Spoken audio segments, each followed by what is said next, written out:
কত কিছু চাইলাম, পাইলাম না, দিল না আল্লাহ। বলে না আপনার সব দোয়া কবুল, তবে কবুল হওয়ার 3টা সিস্টেম আছে। কয়টা? চান্দুল্লার ভাইয়েরা মনে থাকবে কয়টা? আপনি যত দোয়া করছেন সব কবুল, কারণ আল্লাহর কাছে কিছু চাইলে আল্লাহ ফিরাইয়া দিতে জানে না। আল্লাহ জানেই না কেমনে ফিরাইয়া দিতে হয়।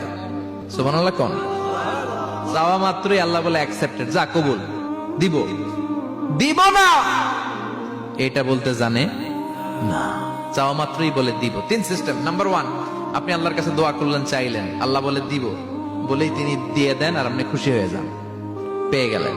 নাম্বার 2, আপনি আল্লাহর কাছে দোয়া করলেন, চাইলেন, তখনও আল্লাহ বলে দিব, তবে এখন না, সবুর, একটু পরে দিব। কখন দিলে আমার জন্য ভালো, আমার চেয়ে ভালো জানে কে, পরে দিবে। নাম্বার 3, চাইলেন, দোয়া করলেন, আল্লাহ তখনও বলে দেব, তবে এখনো না, পরেও না, কিয়ামতের দিন যেদিন বিপদে পড়বি ওই দিন দেব। যেদিন তোর বাবা তোরে চিনবে না, তোর মা তোরে চিনবে না, বন্ধু বন্ধুরে চিনবে না, পীর সাহেব মুরিদরে চিনবে না, মুরিদ পীর সাহেবরে চিনবে না, ইমাম সাহেব মুসল্লিরে চিনবে না, মুসল্লি ইমাম সাহেবরে চিনবে না, কেউ কাউরে চিনবে না। ওই কঠিন দিনে তোরে আমি বাঁচাইয়া দেব। তাই দোয়া যা করছেন ছোটবেলা থেকে আজকে পর্যন্ত, লস হয়েছে না লাভ? লস না লাভ? এজন্য বেশি বেশি দোয়া করার দরকার আছে না নাই?